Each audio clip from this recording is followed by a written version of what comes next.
Welcome everyone. Thank you so much for taking the time out on a Sunday evening for most people. Some people are probably in other time zones, so thank you for taking the time to join us.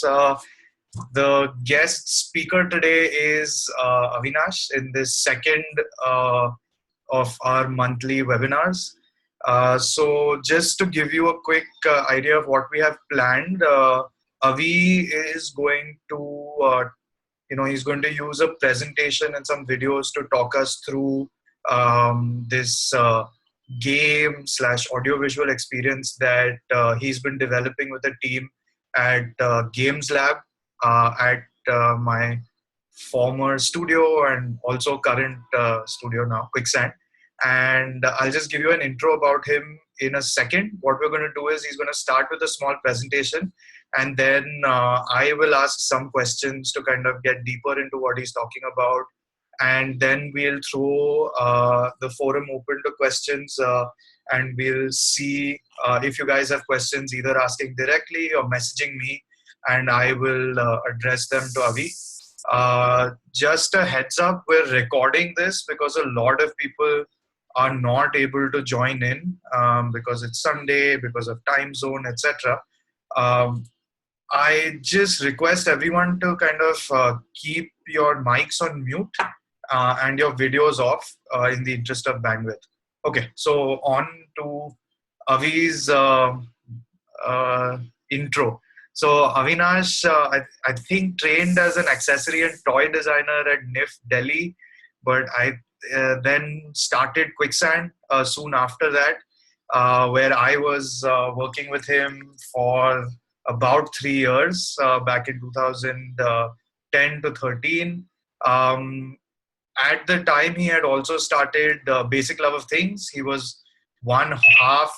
He was one half of the duo, and his interest has been filmmaking, audiovisual experiences, and he's extended that into many different types of interdisciplinary practice and collaborations. And what we see with Antariksha Sanchar is, I think, a kind of coming together a lot of those aspects, which he'll go into detail with. Anything I've missed, Avi? Or, I mean, over to you. Over to you. Thanks, Akshay, and thanks, Jaya, and everyone at Story of Festival. I was lucky enough to be a small part of it when the Story of Light happened, I think, a year and a half back in Goa. And so it's nice to be able to share something else again with you guys. So yeah, that introduction was more than fine. Thanks, Akshay. In a nutshell, I studied as a designer, but since we've been running the studio called Quicksand for the last about 13 years, I've been doing a whole bunch of different things, a lot of research, some communication design, some industrial design, some filmmaking, just a whole bunch of things. And somewhere along the way, we've been confronted with this project, which is around making a video game. And a big part of that video game is around, is inspired by exploration of space, which is possibly why I've been asked to share some ideas tonight. Is the sound quality fine, Akshay? Is it good? Can I start sharing the screen? Yeah, go for it. Yeah. Again, request everyone to keep your mics on mute, besides Avi. Yeah, thanks. Cool. And yeah, also for everyone who's already here, thanks for spending 8 o'clock on a Sunday. My wife's already pissed with me because I'm supposed to be having dinner with her. So I'm sitting in the studio doing this. So I'm hoping that a lot of you are also in similar trouble. I'm going to be shuttling between a couple of PDFs, some movies and stuff. So it's not a very cleanly put together presentation. So let me just start with sharing a little bit about where we are, just to give you some context. So primarily today, I'm going to be speaking about this project that we've been on called Antariksha Sanchar. And just wanted to confirm, Akshay, if the screen is fine. Yeah, it's working fine. Go for it. Yeah?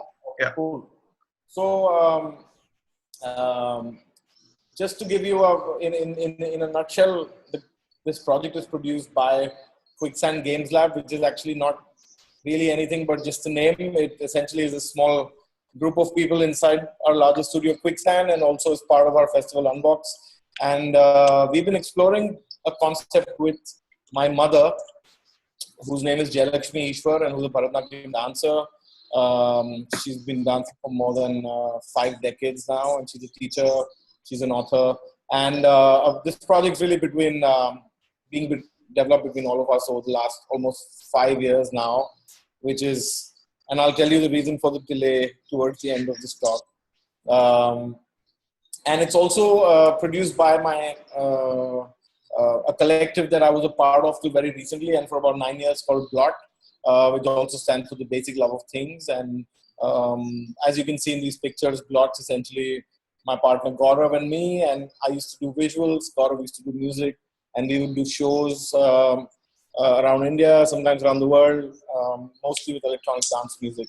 Now, why I was sharing this was that somewhere along the way, maybe about, I would say about 6-7 years back, we started working with my mom, looking at the intersection of classical dance and electronic arts. Largely, what you see right now is something we did with her back in the days when the Kinect was released, and we were looking at integrating dance and Kinect and processing to do some live visuals. We also worked with her and a bunch of electronic musicians from India and abroad. And finally, she had actually written a performance called Antariksha Sanchar.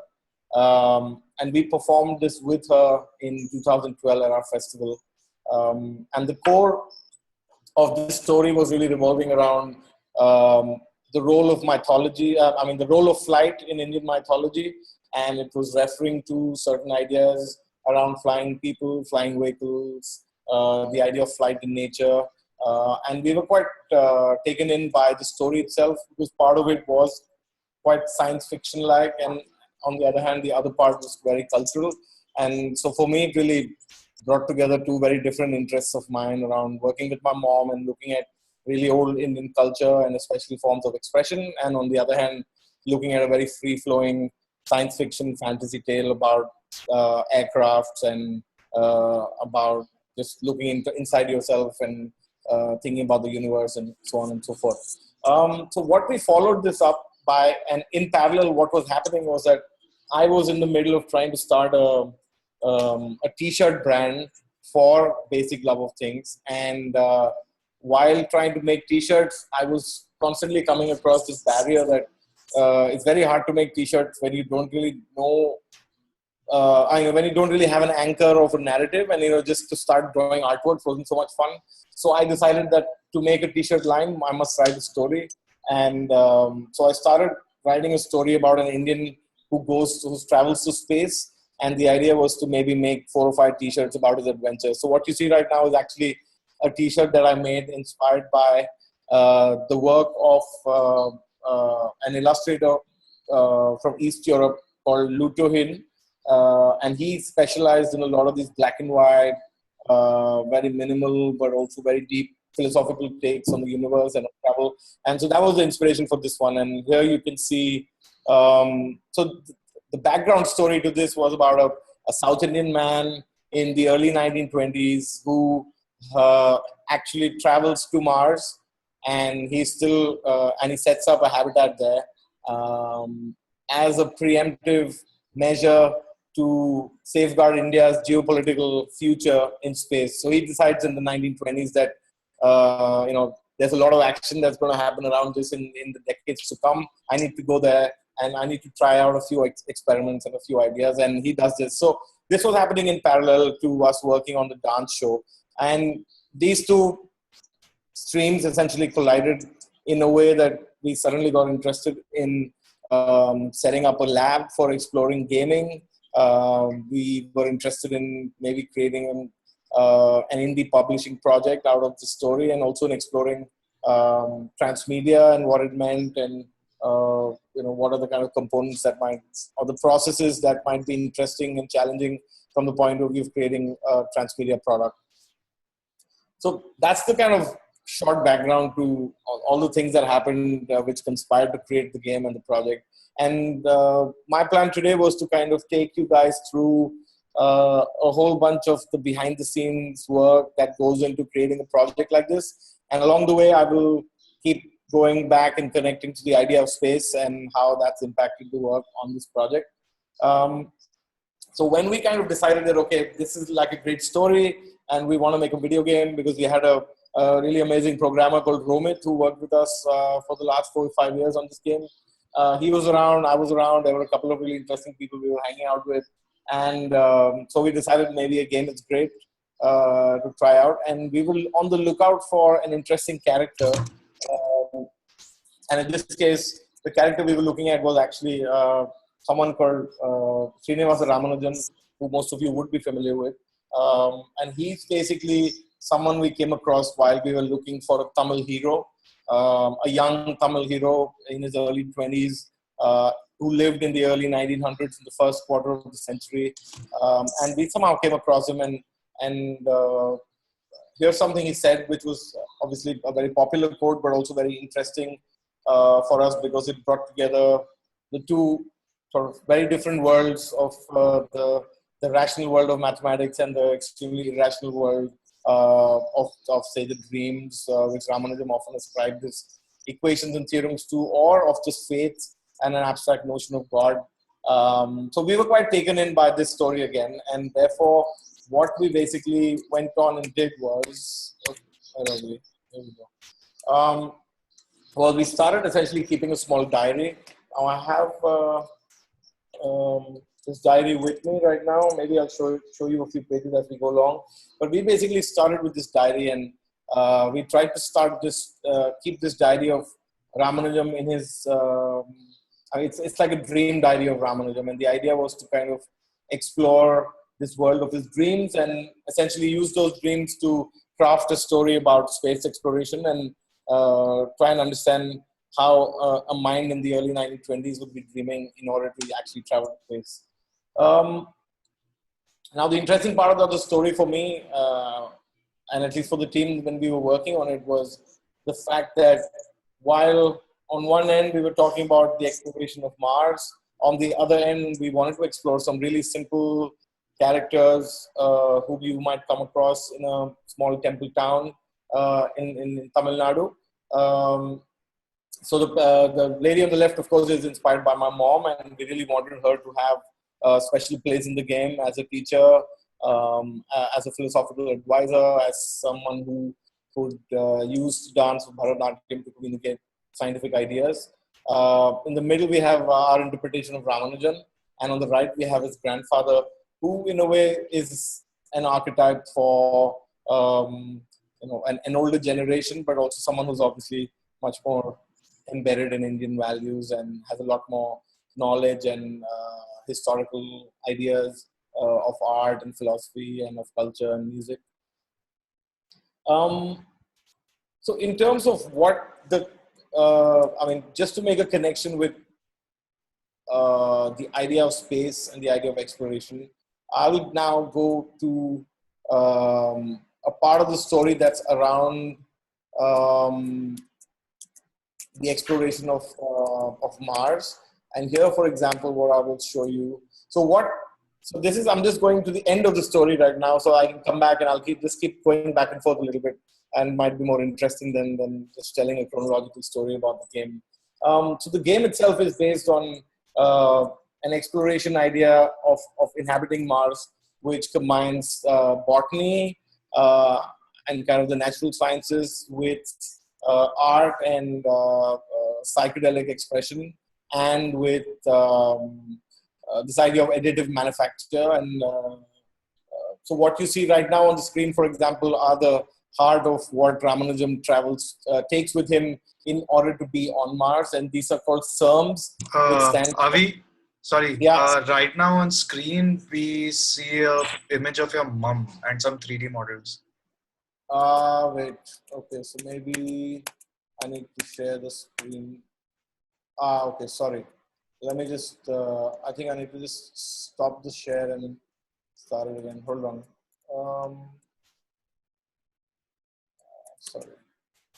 I think it doesn't take different PDFs while sharing. Hold on. Okay.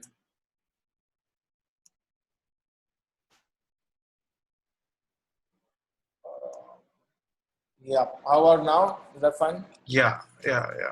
Okay. So I think it doesn't. It only sticks to the same file that you're viewing. Okay. Hold on. Just give me 1 second. Because it turns out that I need to charge. Put the laptop charger on. Hold on. It'll be quiet.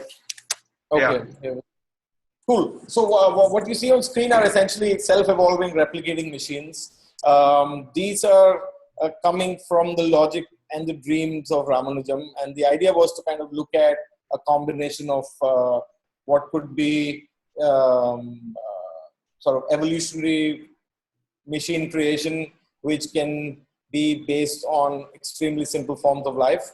So one of the inspiring figures in the video game for us has been the painter and biologist Ernst Haeckel, who in the 1700s wrote a whole series of illustrated publications called Art Forms in Nature, which in a sense were the pretty much the first encyclopedic illustrations of biological specimens and things like that back in the day. And we were kind of inspired by his work, and taking a cue from his work, we essentially crafted an idea of what could be the type of hybrid organism that could be used to set up a small base camp for one person on Mars, which is Ramanujan. Right. So I'm going to come back to this theme a little later. Now we can essentially, okay, I need to, hold on. I need to stop the sharing.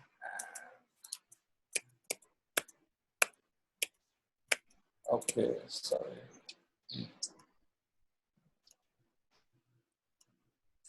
Okay, so coming back to the process of making the game, in a way, a big challenge, obviously, of making a video game in India right now is the fact that a lot of it is that most video games are not made on India. And I think for us, a big motivation to do this project from the beginning was to explore what it meant to make a video game in India, inspired by India, for Indians. And when we actually started this project and started doing research to understand what was going on, we totally realized that there's just a handful of video games being made by Indians, which were independent, which were exploring more local ideas, which were exploring themes of family, or which were exploring themes of culture. For those of you who might not be aware of the Indian game industry, obviously it's heavily focused on cell phone gaming or mobile gaming. It's also heavily focused on tablet gaming, but also influenced a lot by Bollywood and cricket and a lot of global trends in casual gaming, because most people, indie developers, are out to make a fast buck in India, and they're not necessarily trying to look at the medium as something that could be used for storytelling and not necessarily only for making commercial video games, which in a way is our intent. So when we're making a video game, it obviously a big challenge, for example, is, you know, what you see here is it's a real person who's my mom, and what you see are 3D models of character designs inspired by her. What you also see here is Ramanujam and a manner in which one has tried to translate his personality and a certain idea of what we had for his character into a 3D asset. And what you see here, for example, is the grandfather who's actually my maternal cousin grandfather who came for my wedding, and he happened to be around, and he's an amazing patriotic, devotional singer, and he ended up becoming the inspiration for the character of the grandfather. So what I'm trying to talk about here is just the fact that when you're confronted with creating a video game, whether it's science fiction or not, the big challenge is who are your characters, right?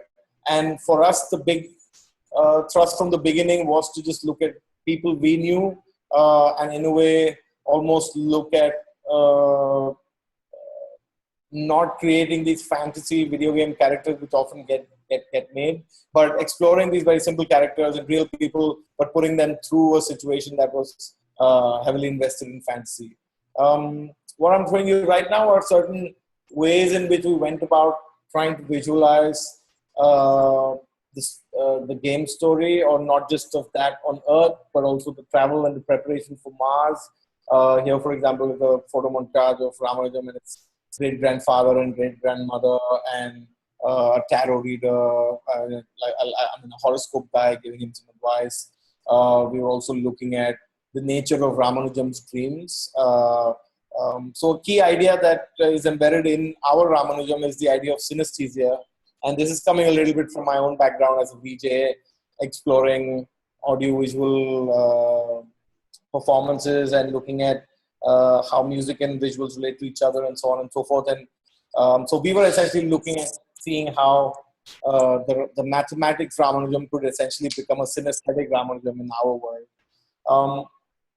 In parallel, of course, as you might already know, video game design and production is extremely convoluted sometimes, and it also requires a lot of parallel streams. So obviously there's characters and what they say, the script, and so on and so forth. But there's also this idea of creating a virtual world. Our game is built in 3D. It's for a desktop or a laptop.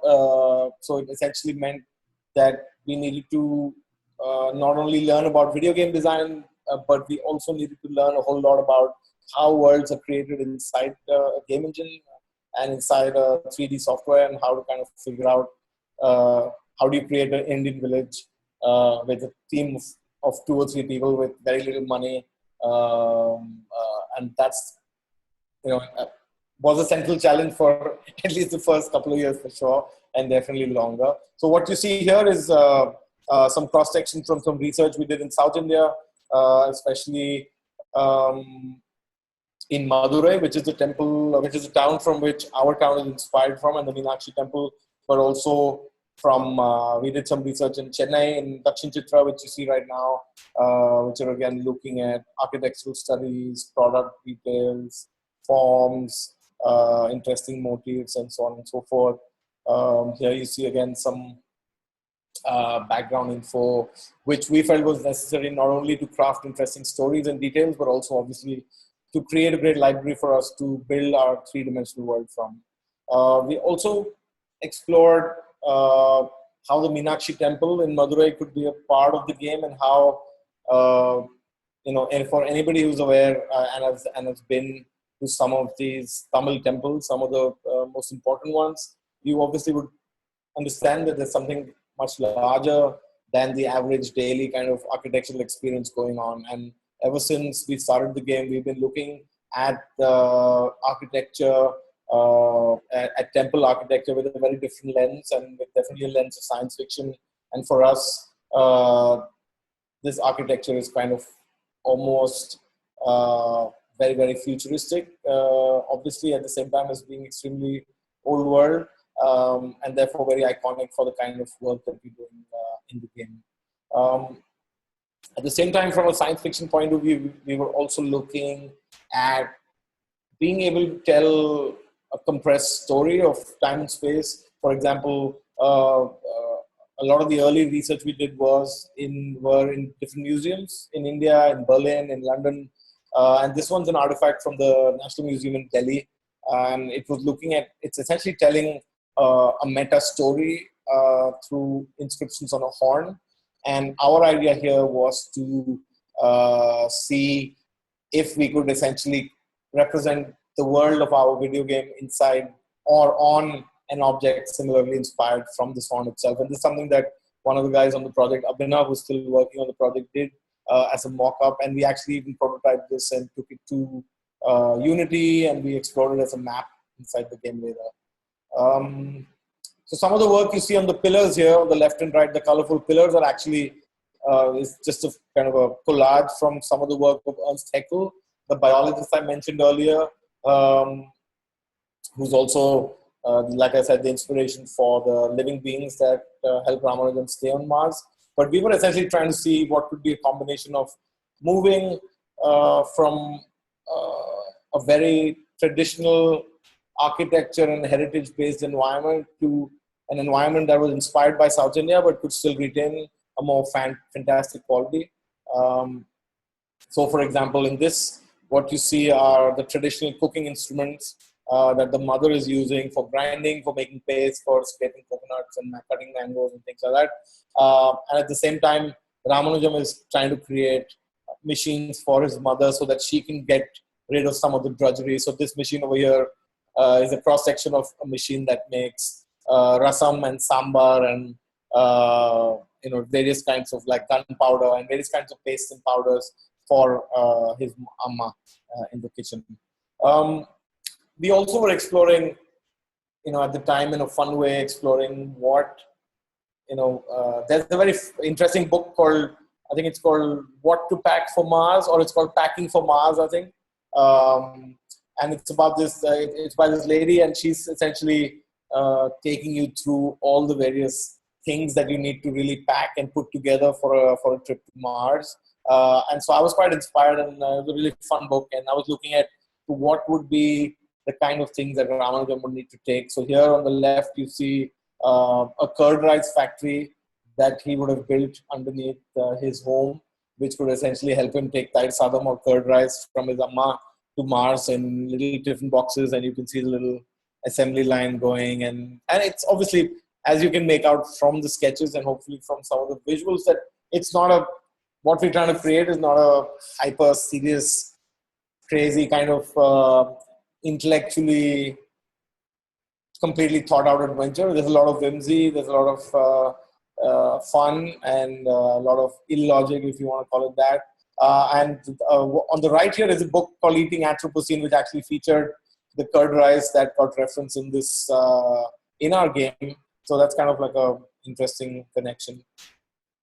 We also did a lot of mood boards, a lot of mood boards, a lot of writing, exploration. So this is, for example, one of the levels from Calcutta, and you can see how the different scenes are breaking out.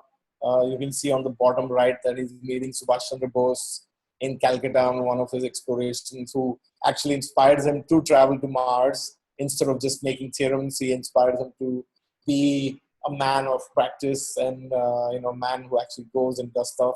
And similar ideas, and we had several levels. He goes to Russia, etc., etc.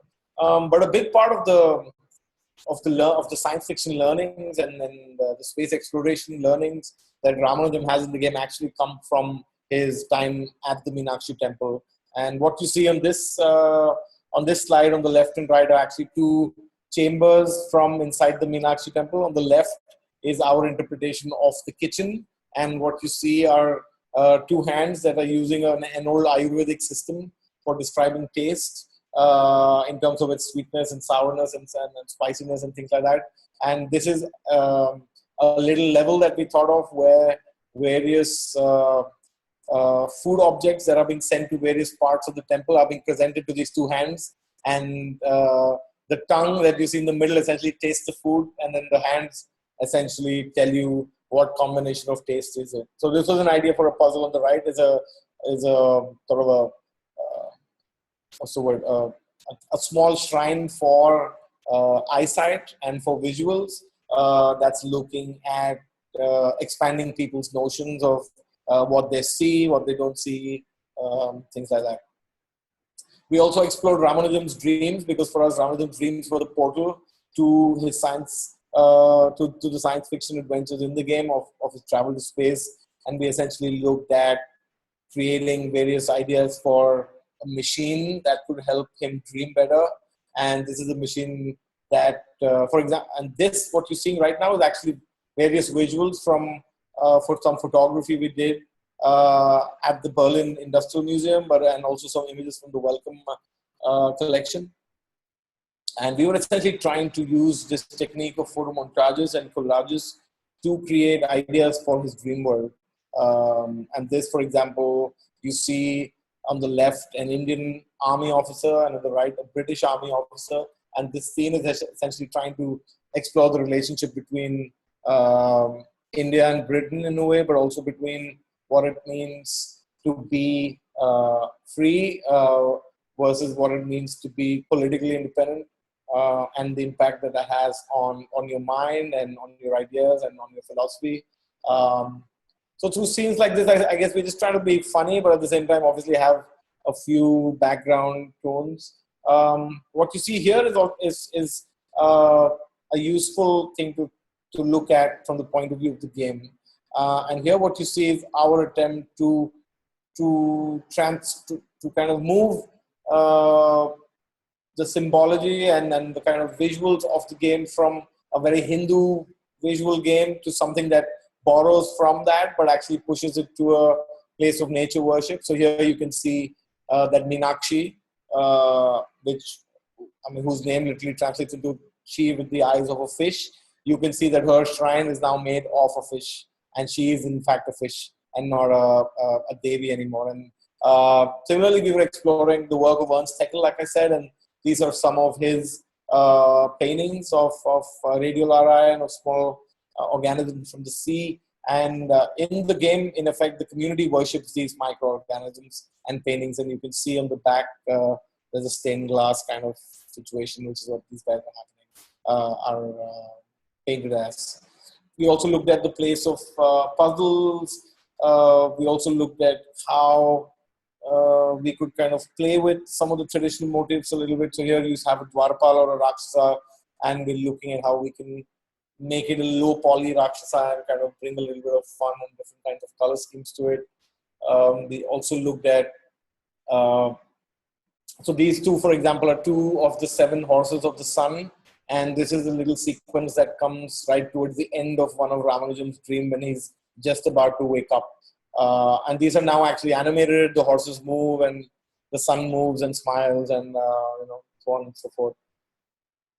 We also looked at, so these are again some of the serms that I was talking about before. So these are some of the ones that are inspired by dragonflies. And these are again, just technically, these are just modeled in 3D. But the idea was to kind of explore, like I said, botanical machines, and these are just some early explorations to see what that could lead to, whether it looks interesting or not. We also looked at, so this, what you see is one of the levels that we have, that we're working on, that's inspired by Narasimha and this story. And in one of the levels, you find yourself inside Narasimha, and there are these 3, you can see on the left, there are 3 levels. So you can see the little guy silhouette, that's a scale. And these are like 3 levels through which you discover certain aspects of yourself in all 3 levels. And again, you can see this photo collage kind of technique, which we find very useful to break away from our kind of more stereotypical ideas. And it's an interesting way for us to work, especially in a small team. This is one of the ideas for a Mars buggy that is inspired by the traditional rathas, and has like, obviously different features, but it was an interesting one. I thought that Abhinav had made for us, actually.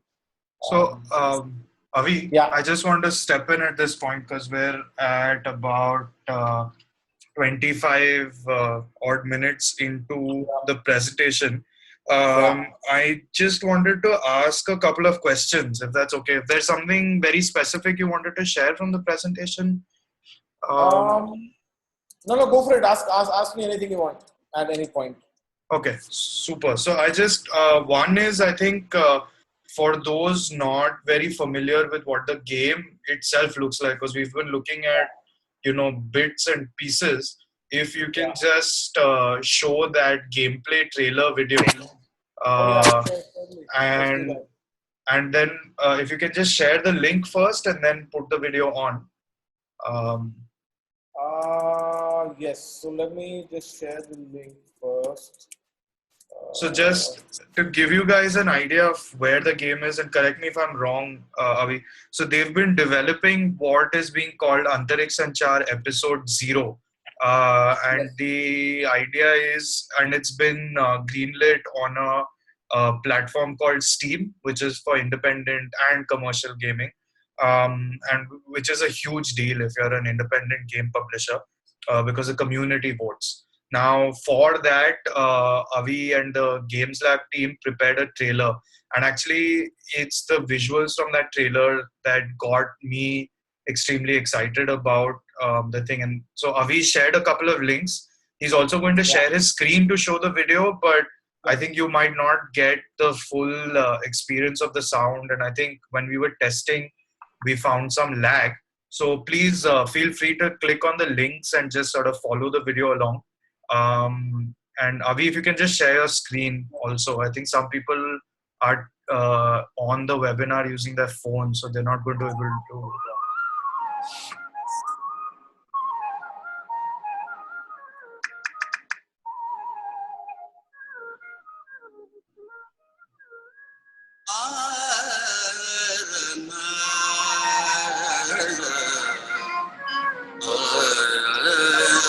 Avi, can you turn down the sound a little bit? Yeah. Yeah, sorry.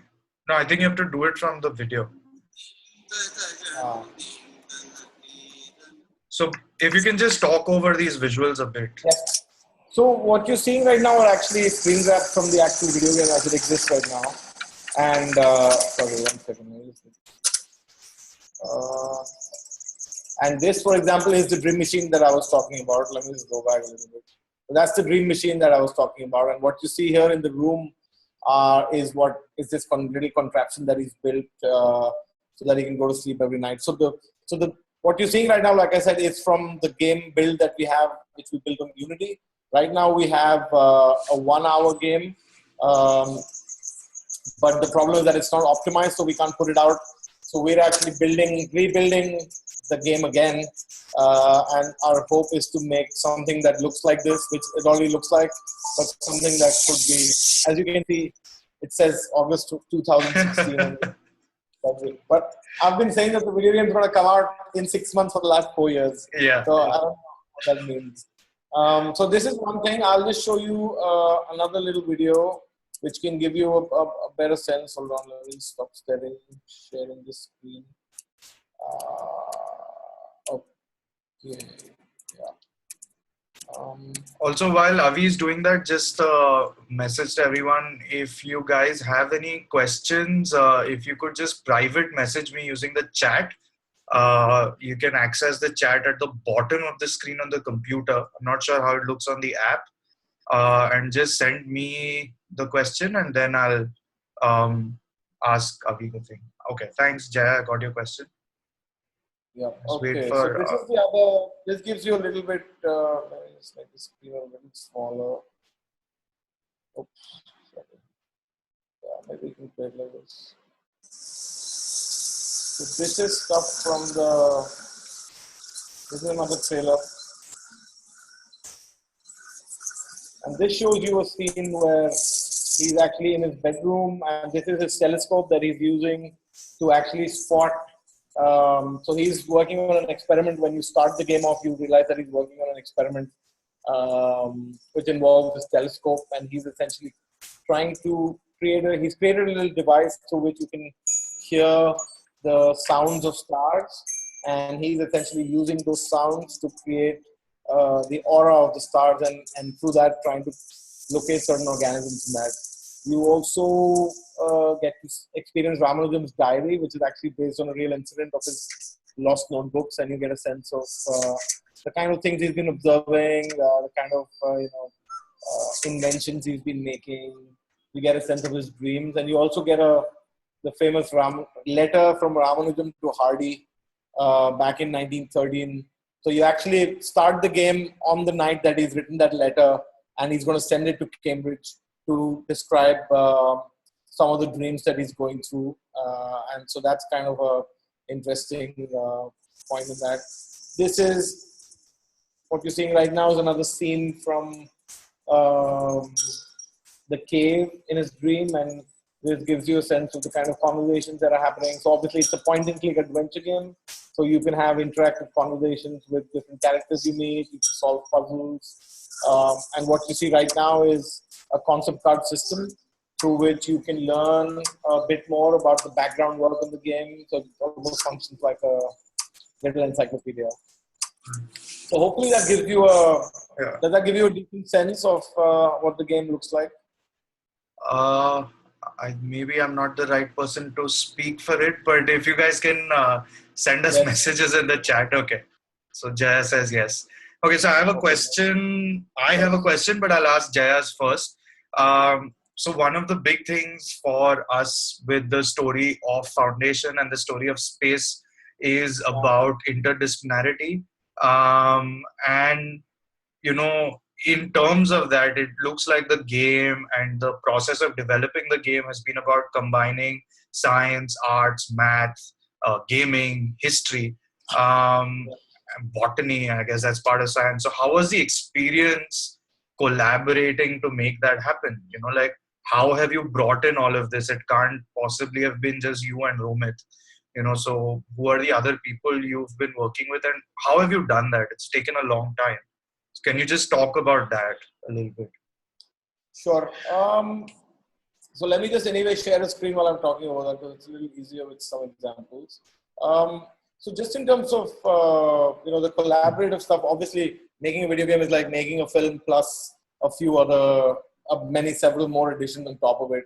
And so for us, in a way, these two examples, for example, what you have in front are just good examples of how we've approached this, which is essentially a mashup in a way of everything we know at any point in time mashed up together with the money that we have and with the favors of some really good people and the good hearts to be a part of the project. And so it involves, for example, obviously some 2D artists.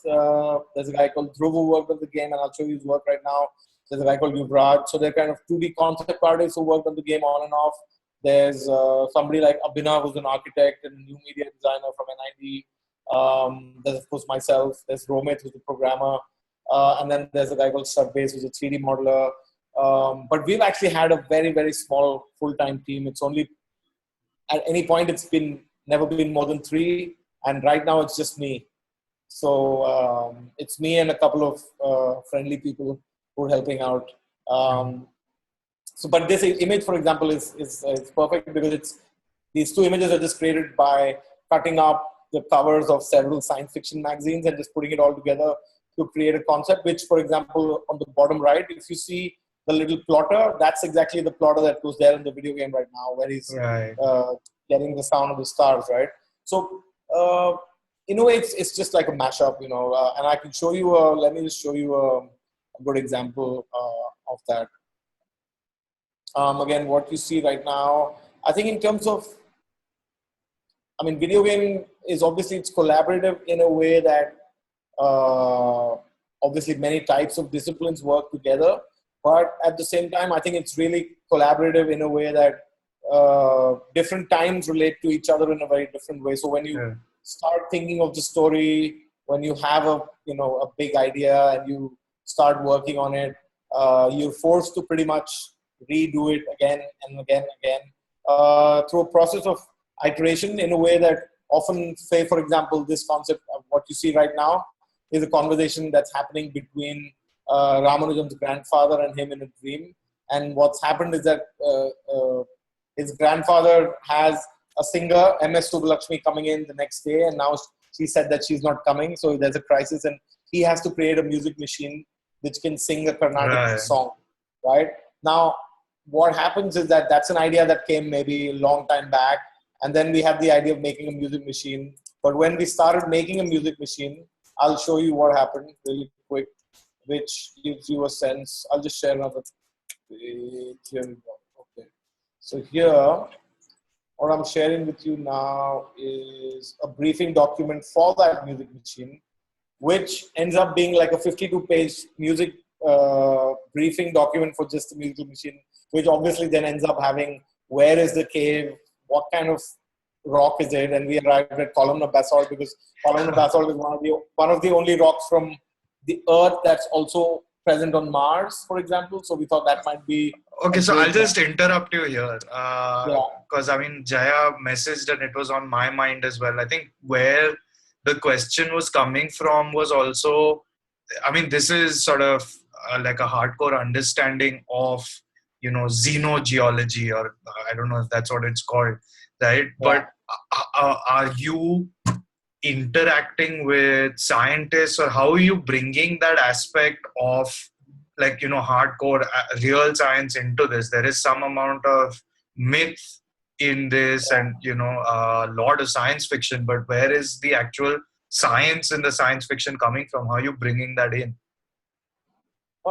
So for us, I think science in itself is obviously an extremely popular activity, to say the least, especially thoughts on space travel, on Martian occupation, so on and so forth, spacecraft.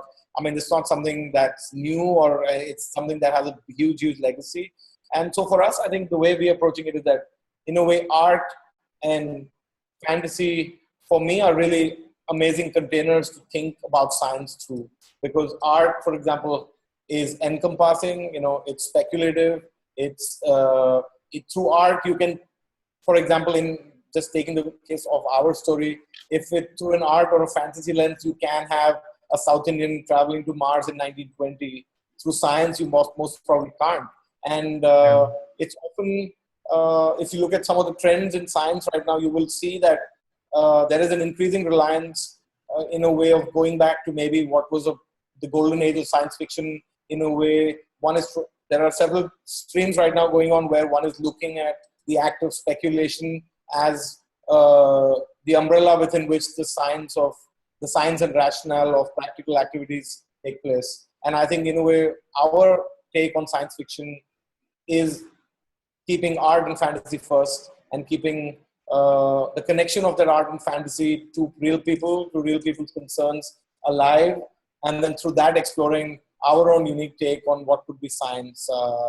For example, just in what you're viewing right now, which I've just been scrolling through the document, but from the point of starting from a need that a grandfather has in a dream about a singer that's missing, and a singer who can't sing a Carnatic orchestra, we find ourselves looking right now at the water organs of Athena's Kircher from 1650, which is looking at how water could be the source of an acoustic ensemble. And we took inspiration from this and Tata's need for a Carnatic singer to essentially create a Cranknatic ensemble, which, for example, is basically looking at MS Subbulakshmi on the vocals, a veena, mridangam, a flute, but then trying to see how can you place this inside a cave, how can you make this run on water, what are certain acoustic ideas from the late 1600s and 1700s which could lead to the propagation of this music inside a community hall. How could MS Subbulakshmi be represented as a musical automaton, going on and designing her, looking at pistons, looking at turbines, looking at how all that works, looking at how a veena works, looking at exploring the veena through an automaton and understanding how the fingers work, understanding how you could make a steampunk. I'm going to interrupt here, right? Because I mean, Yeah.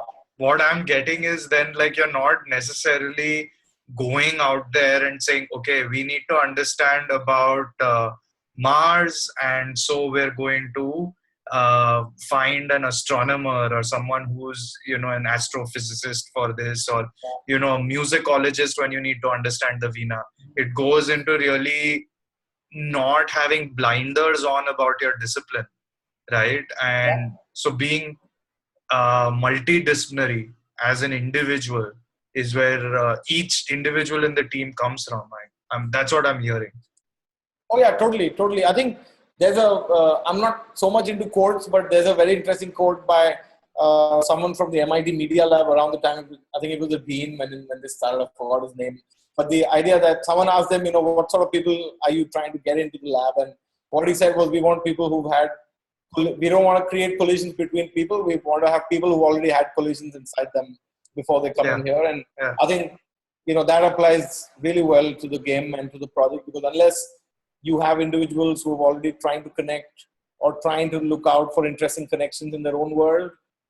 In my case, for example, the game started with my need to connect my mom's very, very ancient world of Bharatanatyam to my present situation of being an electronic artist and looking at video games. And it's really just coming from that, actually.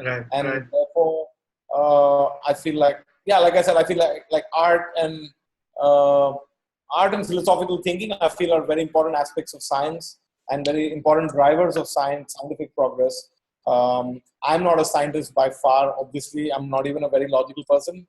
But I know that I'm interested in thinking about the world in a different way. Because at the end of the day, it is your perception of the world that makes Earth, Earth, or Mars, Mars. It's your perception of the world that gives you a sense of time and space. And as long as you can be engaged and think of the world on your own terms, then there's nothing like science fiction or reality. It's just, it's just your world. And the boundaries blur then. Yeah, totally. Yeah. Okay. Yeah. So I think like one of the terms that I remember being bandied about with the MIT Media Lab was also this idea of anti-disciplinary, right? Of just saying that let's not stick to a discipline or even a couple of them put together. Okay, so I'm just going to now sort of change tack. I had a question and it comes from a couple of pieces that I am helping to curate, right?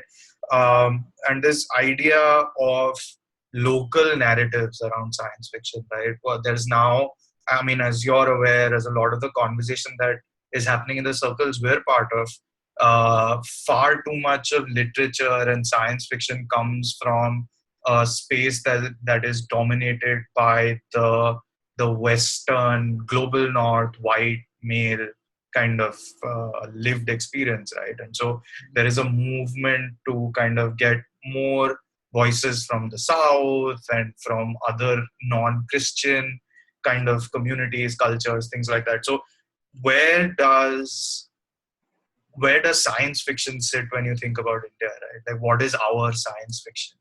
And if we're coming up with narratives for science fiction today, Antariksha Sanchar definitely is one manifestation of that. But how do we think about science fiction in India?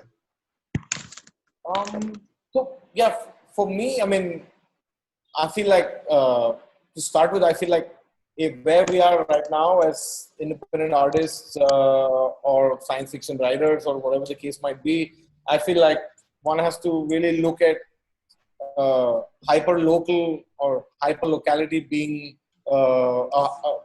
an intensely hyper global activity, and in a way, if for example I'm an independent game publisher right now trying to create a game, I think it's very important that I should be able to understand and also to be able to enforce the idea that my hyperlocal content is in effect the reason why it could be a hyper-global success, so to speak, or something that could sustain the act of making the video game or making whatever one might need to make. And as an independent artist or a content creator, that cycle is very important and that cycle can only start when you choose to be hyper-local in today's world. I think it's very important. And therefore, our attempt is in a way is also to explore science fiction on our own terms. And for example, in this slide, what you're seeing right now, the question to ask is, what role does Radhakrishnan, who's the ex-president of our country, and what role does Avayar, who's a poet from Tamil literature, and Krishnamacharya, who's obviously one of the pioneers of yoga, what role do they have to play in a science fiction exploration story about going to Mars, right? So for me, that question is really interesting, and I have a role for them right now, right? Yeah. So the role of our sort of contemporary historical figures, right? Like, so like for example, you've brought in Ramanujan and his dreams, and you've really taken what is oft forgotten about that historical narrative, and you've kind of blown that apart and built science fiction on top of that. So one of the things that kind of came up in the conversation I was having with Georgia, who's doing something around local narratives, was what's the role of our mythology? I mean, with with the powers to be talking about plastic surgery and myth and that being real science, what role does mythology have to play in this? So there are some interesting ways of looking at this. If I look at how, for example, the generation of my mother and how they look at mythology and scientific ideas that are often presented within mythological scriptures, so to speak, whether those scriptures are sometimes verified or non-verified, there's always this debate, like ancient flying vimanas, for example, right? The classic one, which you'll see in our story, for example. I often feel like that's obviously very interesting and debatable but it's also something that people feel and know about and kind of have read about or read about instances of. I think the other way in which mythology, I think, figures in a way inside these kind of science fiction narratives, or the other way around where science figures inside mythological narratives, I feel like there's a lot more, I mean, increasingly, if you look at modern media, you'll see lesser and lesser myth and lesser, I mean, there's more fantasy in a ways, but there's much lesser mythologies, and cultural mythology especially. And I feel like in a way, it's also our duty and our responsibility as modern Indian creators. I don't know if we're modern or not, but at least as Indian creators living in this time space, I feel like there's a big responsibility when you have a certain responsibility to continue certain ideas, not because you believe in it or you're a Hindu or a Muslim, but essentially to continue what is engaging very visually and what is engaging extremely sensorially. I think these are very important. Right. And for me, that's the interesting thing. I mean, I'm not a very religious person at all. But at the same time, I'm super fascinated by the idea that somehow there are certain ideas that are embedded inside these stories and tales. And at the end of the day, it's like any other story you read right now, right? I mean, it's not any different. It's a code. It's a code to think about the world in a certain way, and you can choose to take what you want from it. And whether you see, again, like I said, whether you see it as science or as mythology, it doesn't matter. At the end of the day, it's about what you learn from it, and it's about what it teaches you about the world, whether it's coming from a illustrated book from the 5th century, or whether it's coming from nuclear physics right now. I don't care so much about that. It's all science. I guess that kind of ties into the whole anti-disciplinary, right? It doesn't matter what your discipline is, where that information is coming from. It's how you kind of take it in, and it affects you and you affect it. So one of the questions I have, and I encourage people to please send more questions. We're kind of running out of time, but Avi, bear with us. So one of the questions is, has the narrative succeeded in capturing an audience? I mean, the game isn't out there, but you've been talking about it. You've put videos out. I'm lucky to have a couple of the postcards I picked up in the studio a couple of weeks ago. But yeah. When all the while that we were developing this game, before we even put it out on Steam or before we took it to any festivals or even had a build, there were a lot of people who, and still continue to, in a way, discourage the idea of making the game. And the discouragement often comes from the point of view that, it won't do well in the international market. Indians don't like Indian cultural games, or, nobody's interested in culture. You should change the name because nobody can pronounce it. And in America, nobody will be able to know what it means. And things like that, which for me, like completely inane chatter, because, and for me, that was a test, right? And like the slide you have in front of you, I mean, Steam Greenlight is not such a hot thing anymore as a platform. It's going down. But for me, it was interesting that we got greenlit on Steam in about 2 weeks, which was quite interesting from just the point of view of looking at something. And right now, what I have on screen are some of the comments from people who are from the Steam community, which are obviously people invested in games, who understand the gaming market, who play a lot of video games.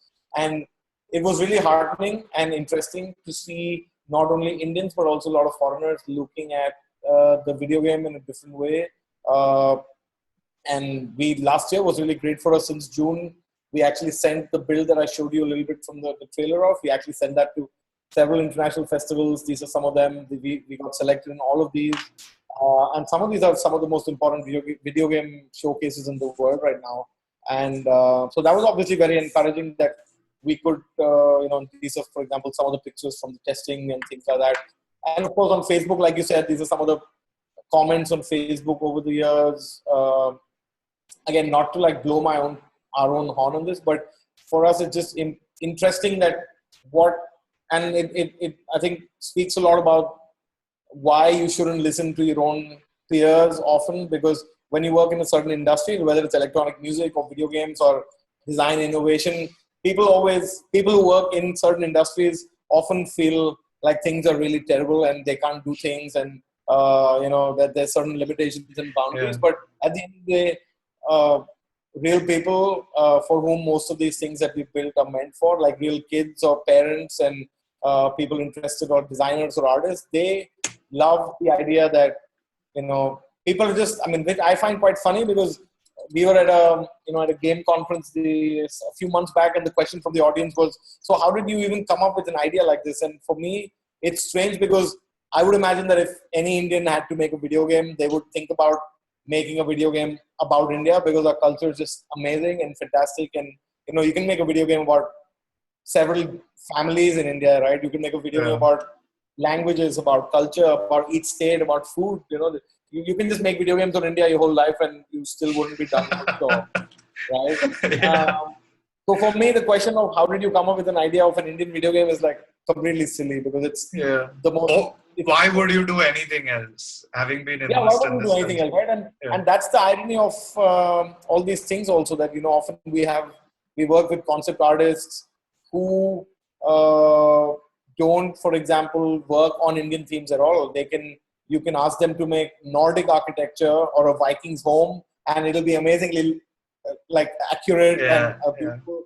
But if you ask them to make, and they've never been to a Nordic country. Obviously, they've never been to a Nordic country. Right? But if you ask them to make a South Indian home with pillars and stuff, they're completely flummoxed and they don't understand it. So I think that is the tragedy in a way of what happens when people responsible for creating content, like say myself, who are in a position of maybe being a producer in a way. Of course, I have many roles in the project, but an important role is just of being an executive producer. And if someone like myself does not take the call of saying that, no, we need to have an Indian name, and no, we need to have real people, and sticking to your guns with that, basically. Oh yeah, totally. I think you have to, and I think it's the much harder route for sure. And I think in a way, obviously, us continuing to do this episode 0 for the last 5 years is proven it's a harder route. But I think it's a better route, at least for me personally, it's a better route. So, for me personally, what I'm seeing, my own experience of the game, why it excites me so much, and I feel like it ties into Jaya's question, was just there's such a dearth of creatively reimagining our surroundings, and even the cities we live in now are super gentrified, right? You go I'm looking out over Bandra Kurla complex. It's indistinguishable from some other business district in Singapore, and it's just seeing these visuals and being able to be in an interactive environment with that is, I think, what is massively exciting. Okay, I'll stop talking right now. Srini's got a question about experiencing this in VR. He's saying not necessarily as a game, but more of an experience to absorb the information. And I think you touched on plans with porting some of this to VR or all of it to VR early on in the presentation. Yep. So I actually have, I think for us, it's interesting because when we started the video game, obviously VR was around, but it was very inaccessible in a way, not just to view, but also to create with. Over the years, as we've been working on the game, we recently moved. In fact, right now, our programmer got pretty burnt out and he left. And we basically have decided to change our game engine, and we're moving from Unity to the Unreal Engine this month as we speak. And that change has also meant that VR production for us has become much more simpler. And what you're seeing on screen is my Instagram feed, and in that there is this is stuff, for example, that's from. Are you seeing the Instagram page? Yeah. We can see that. Yeah. So what you're seeing right now is actually some pictures from the VR experience that we're building of Ramanujan's time on Mars. So what you're seeing right now is his habitat, and you can see he's trying to recreate a hall of musical pillars from the Meenakshi temple on Mars. There's another, this, for example, is the spaceship that he arrived on, and you can see him building around it. And this was amazing in VR. It was just great fun. I can imagine. It was fantastic. It was amazing. And for us, luckily, since we've been building the game in 3D, which strangely enough happens to be maybe it's a ridiculous statistic, and I'm happy to be proven wrong, but from what we've understood, it looks like there are maybe just about 10 desktop games being made in the country right now, like independent desktop games in India. Maybe about 10, 15 at best. We've only... like desktop games, period. You don't mean desktop games in VR? No, I mean desktop games, period, which are like Holy shit. So everybody's on mobile. Everybody's on mobile and tablet. Platformer.